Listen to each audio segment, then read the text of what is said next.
사도행전 12장은 베드로의 추록 사건을 다루고 있는데 그 내용에는 특이할 만큼 담고 있는 메시지도 아주 풍성합니다. 오늘 본문은 베드로가 마가의 집에 갔을 때 일어난 일입니다. 기도 처소인 그곳에서 베드로가 문을 두드리고 있습니다. 문을 열어달라고 할 때에 거기 있는 여자아이 로데라는 여자아이가 와서 영접을 합니다. 그런데 문을 열어주면 좋으련만 문도 안 열어주고 와 베드로가 오셨다 이러면서 뛰어 들어가는 거예요. 그리고 기도하는 사람들에게 지금 베드로께서 여기에 와 계십니다 이렇게 큰 소리를 쳤습니다. 이 로데라는 여자아이는 음성을 듣고 베드로가 확실하다 확신을 가졌던 것이죠. 그렇지만 그곳에 있던 사람들의 반응은 정작 의외였습니다. 네가 미쳤다 이렇게 말합니다. 어떻게 그런 일이 있을 수 있냐? 그들의 반응은 정말 황당할 정도죠. 왜냐하면 베드로를 위해서 기도한 사람들이잖아요. 물론 기도의 방향은 두 가지였습니다. 어떤 사람은 주의 뜻이 이루어지기 위해서 혹시 순교를 당하더라도 잘 받아들일 수 있게 해달라고 기도한 사람도 있을 것이고, 또 어떤 사람은 베드로가 그 가운데서도 구출되게 해달라고 기도한 사람도 있을 것입니다. 이 두 종류의 상반된 사람들이지만 반응은 똑같았습니다. 미쳤다. 이 미쳤다 이 말이 참 우리를 답답하게 합니다. 이때에 로데가 뭐라고 그러냐면 힘써 말하되 참말이라 이런 말합니다. 오늘 우리가 주목할 단어가 바로 여기지요. 힘써 말하되 참말이라.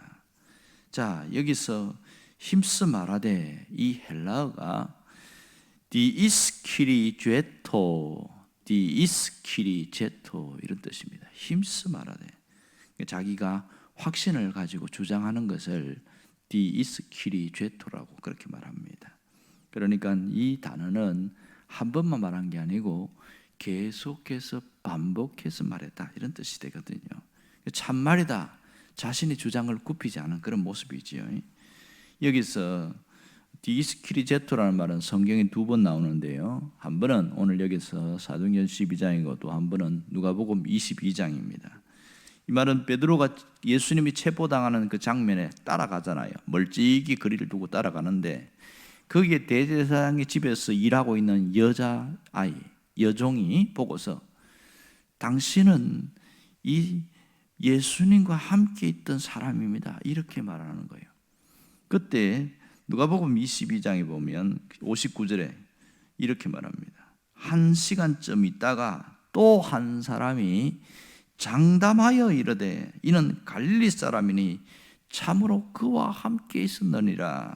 이때에 장담하여 이르되 이 말이 디이스키리제토 이런 뜻입니다. 여기에서 장담하여 이르되 자신의 확신을 가지고 어떤 증거를 가지고 주장하는 태도를 이 장담하여 이르되 이런 말입니다. 그러니까 베드로가 갈릴리 사투리 방언으로 말하니까 이 사람도 확실하다 이렇게 얘기한 거죠. 자, 우리는 여기서 베드로의 입장에서 오늘 또다시 똑같은 말을 듣고 있는 그 상황을 한번 지켜봐야 됩니다. 디스키리제토 이 말은 이중적인 역설을 담고 있습니다. 지금 베드로는 불과 몇 시간 전에 죽을 뻔하다가 살아난 상황입니다.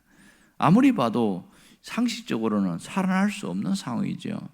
철통 보안 그 경비 시스템 속에서 그가 나온다는 것은 거의 불가능합니다.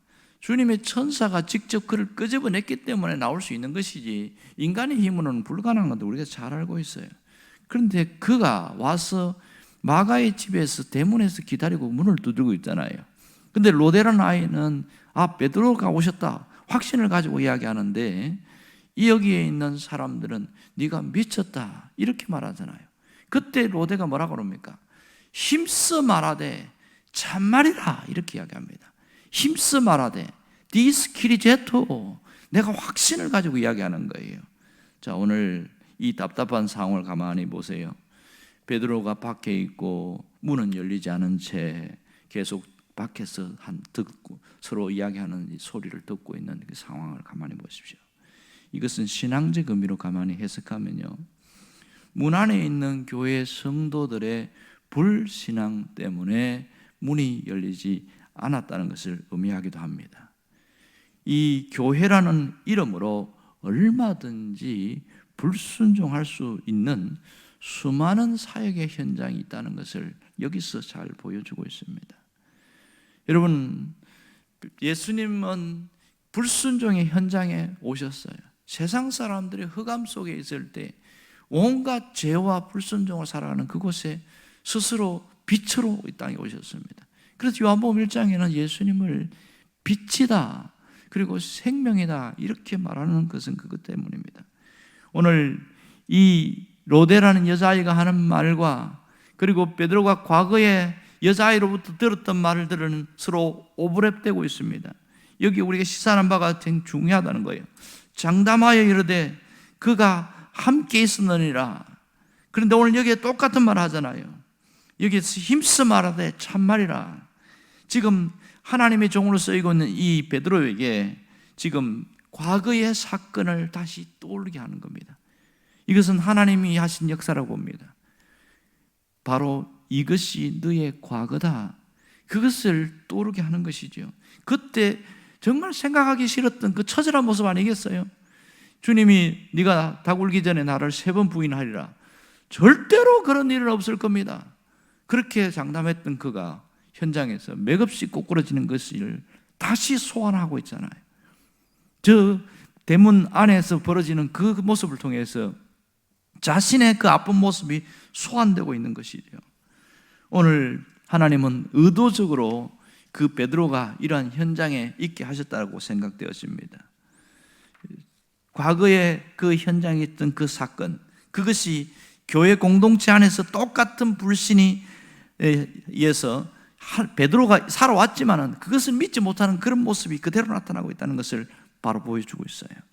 여기서 우리에게 주는 교훈이 뭔지 아세요? 하나님 앞에 바로 서 있지 못하면 언제든지 과거의 베드로처럼 현재 로데의 반대편에 서 있는 사람처럼 그렇게 반응한다는 거예요. 부인하던 그 모습이 그대로 나타난 것이죠. 우리에게 주신 메시지가 뭐예요? 과거형으로 살지 말고 미래형으로 살아가라는 겁니다.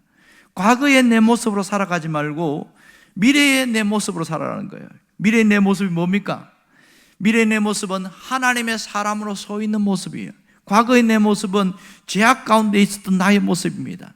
그것을 청산하고 하나님의 사람으로 서 있는 그 미래의 모습으로 살아가는 것이 대단히 중요합니다.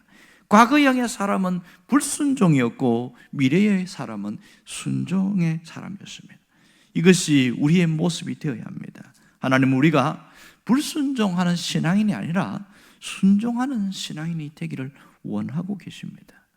여러분이 그런 사람 되기를 원해요. 그럼 우리는 어떻게 살고 있는지 스스로 진단해 봐야 합니다. 우리 삶을 보면 과연 내 삶에는 순종이 많은가 불순종이 많은가 스스로 한번 돌아볼 수 있어야 합니다. 대부분 성도들은 순종하기를 원하지 불순종하려고 하는 사람은 없어요. 처음부터 난 불순종해야지 그런 마음 먹는 사람은 없다고 해요. 그런데 왜 삶의 현실 속에는 순종이 아니라 불순종이 많이 일어나고 있느냐는 거예요. 왜 그런 줄 아세요? 몇 가지로 진단할 수 있는데, 하나는 말씀과 현실이 괴례가 되어 있기 때문에, 말씀과 현실이 너무 다르다고 느껴지기 때문에 그런 일이 일어난다는 거예요. 여기서 성도들이 갈등하는 겁니다. 이것이 삶의 현장에서는 어쩔 수 없지 하면서 굽히고 들어갈 때가 많아요. 타협할 때가 많단 말이에요. 또 하나는 순종이 안 되는 이유는 행동하지 않고 듣기만 하기 때문에, 행동하지 않고 듣기만 하기 때문에, 생각만 하기 때문에 순종이 안 된다, 이렇게 말할 수 있죠. 세 번째는 그 말씀이 내 안에서 소화가 안 되는 거예요. 말씀이 소화가 안 되니까 순종할 수 없는 것이죠. 그런데 그런 가운데에서도 순종하는 사람이 있습니다. 순종하는 사람은 어떻게 해서 순종할 수 있는가? 그 말씀이 100% 믿어지니까 순종하는 거예요.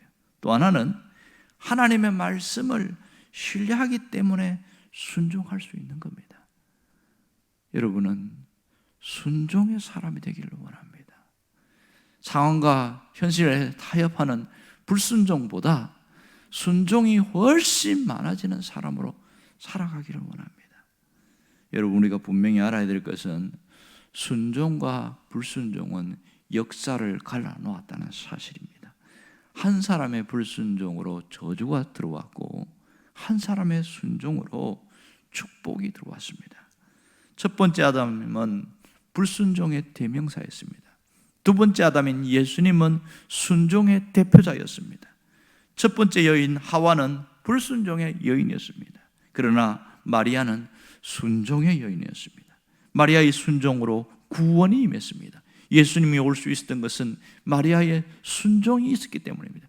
주의 말씀이 그대로 이루어지기를 원합니다. 자신의 몸을 희생해서 돌에 맞아 죽을 수 있음에도 불구하고 그 순종이 인류의 구원의 역사에 첫 문을 열었다는 사실이지요. 여러분, 우리의 삶도 그렇습니다. 구원이냐 아니면 인생의 나락으로 떨어지냐, 생명이냐 절망이냐는 순종과 불순종이 가른다는 사실을 우리가 알아야 됩니다. 우리의 삶의 현실에서, 역사적 현실에서 불순종이 인하여 찾아온 그 저주를 끊기 위해서 아들이 순종해서 저주가 끊어지지 않습니까? 그래서 하나님의 나라는 순종으로 세워가고 있거든요. 그러면 우리 삶의 불행과 저주가 찾아오는 이유는 무엇 때문입니까? 불순종 때문입니다. 왜 인생에 고난이 많고 너무 힘드냐? 내 삶에 불순종이 끊어지지 않는 거예요.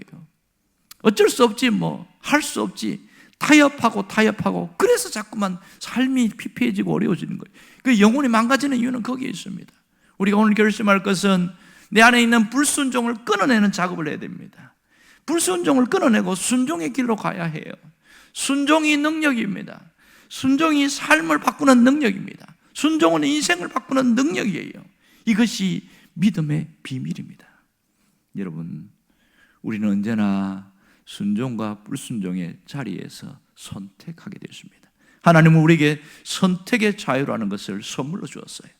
순종의 길로 갈 것이냐 불순종의 길로 갈 것이냐, 그것은 하나님이 선택하는 것이 아니라 내가 선택한다는 사실이에요. 이 내가 선택하는 순종과 불순종은 우리의 인생의 역사를 가르고 있습니다. 언제나 인생이 달라지는 것은 순종의 길이냐 불순종이냐, 거기서부터 달라지기 시작하는 것입니다. 순종의 길을 가게 되어지면 그 끝에는 행복이 기다리고 있고, 불순종의 길을 가게 되어지면 그 끝에는 불행이 기다리고 있습니다. 여러분, 왜 순종의 길을 못 가죠? 그 길이 사람들이 잘 안 가요. 사람들은 순종을 별로 안 좋아합니다.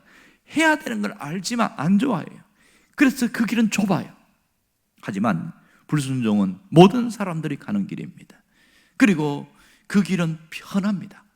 하지만 절망의 길이라는 것을 안다면 쉽게 선택하지 않겠죠. 여러분, 하나님이 이스라엘 백성들에게 거듭 강조한 게 선택하느라고요. 불순종과 순종의 길이 있는데 여기서 너희들이 순종의 길을 선택해라. 그럴 때 너에게 이런 복이 있을 것이다. 신명기 28장은 축복과 저주잖아요. 거기에서 제일 먼저 28장 1절에 뭐라고 그런지 아세요? 내가 내 하나님 여호와의 말씀을 삼가 듣고 내가 오늘 네게 명령한 그의 모든 명령을 지켜 행하면 내 하나님 여호와께서 너를 세워 모든 민족 위에 뛰어나게 하실 것이라. 순종의 길을 가게 될 때는 그 결과는 하나님이 완전히 보장한다는 거예요. 하지만 성경 역사를 보면 불순종으로 살았던 사람들이 참 많습니다. 그 중에 한 사람이 사울입니다. 하나님이 뽑아서 왕으로 세웠지만 그는 자기가 불순종을 선택했습니다. 그럴 때에 사무엘이 이 사울에게 한 말이 유명하지 않습니까? 순종이 제사보다 낫고 듣는 것이 수양의 기름보다 나으니라. 사무엘상 15장 25절로 보면 그 22절에 그래서 듣는 것은 뭐냐? 순종이 듣는 것이잖아요. 알았어요 하고 말 안 들으면 안 가면 그건 순종이라고 할 수 없는 것이죠. 그 유명한 말은 지금 오늘 나에게도 주님 말씀하십니다. 오늘 내 인생이 풀리기를 원한다면 바른 길을 선택하라는 거예요. 불순종이 아니라 순종의 길을 선택하라는 겁니다. 순종은 생각으로 되어지는 것이 아닙니다. 순종은 말로 이루어지는 게 아니에요. 순종은 움직이는 것입니다. 행동입니다. 이것이 잘 되려면 작은 일에 순종할 수 있어야 큰 일에도 순종할 수 있습니다. 순종은 반복해서 해야 순종의 사람이 되어지는 겁니다. 그러므로 순종은 아무리 지나치게 강조해도 부족함이 없습니다. 왜요? 그 길이 생명의 길이니까. 하나님은 우리에게 오늘 이 말씀을 통해서 순종을 요구하고 있습니다. 하나님 말씀에 온전히 순종할 때 삶의 열매는 질이 달라지게 되어 있습니다. 정말 상상을 초월하는 결과들이 나타난다는 것을 알아야 됩니다. 그러면 내가 순종하고 싶어요. 그런데 순종이 안 되고 있어요. 불순종이 내 삶을 계속 스며들어와요. 불순종을 치료하는 능력이 뭔지 아세요? 불순종을 치료하는 능력은 말씀입니다. 말씀이 살아있을 때에, 그 마음에 말씀이 계속 살아있을 때에 그 사람은 비로소 순종하는 사람이 되는 겁니다. 왜 우리가 순종이 안 되는 줄 아세요? 그 현장에서 말씀이 싹 잊어버려지는 거예요. 내 안에서 말씀이 죽어 있는 거죠. 그러니 순종 못하는 겁니다. 불순종의 치료제는 하나님의 말씀입니다. 여러분, 우리가 순종의 사람으로 살려고 하면 내 안에, 내 마음에, 내 영혼에 말씀이 살아있어야 됩니다. 이사야 40장 8절에 뭐라고 그랬어요? 풀은 마르고 꽃은 시드나 하나님의 말씀은 영원히 서리라. 내 안에 하나님 말씀이 딱 서 있을 때에 나는 저절로 순종의 길을 가게 되어 있는 거예요. 그러므로 내 안에서 말씀이 살아 역사하게 해주세요. 이 기도가 여러분에게 있기를 주의 이름으로 축원합니다. 기도하겠습니다.